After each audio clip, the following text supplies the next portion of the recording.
La République du Congo est désormais dotée d'un cadre d'action intégré de la gouvernance publique qui contribuera à l'amélioration de la qualité de l'offre de prestations. C'est au terme de 10 jours de travaux que les experts, les cadres des ministères concernés, les partenaires au développement et la société civile ont procédé à la relecture de ce document stratégique en vue d'établir un consensus sur les éléments de sa finalisation rapide et de sa mise en œuvre sans délai.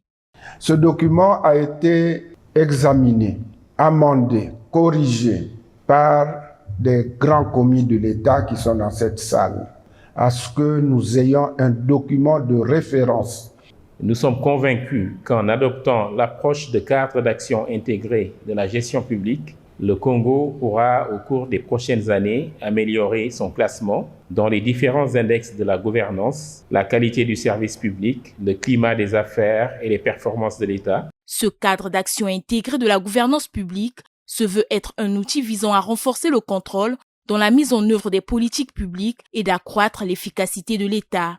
Cette session marque le début d'un processus de transformation. De ce fait, nos administrations publiques doivent devenir des structures génératrices de services de qualité et de richesse. Portées par des principes de transparence, de redevabilité et de lutte contre les antivaleurs, le cadre d'action intégré de la gouvernance publique est l'aboutissement d'un effort collectif, fruit des contributions d'experts issus de tous les horizons institutionnels.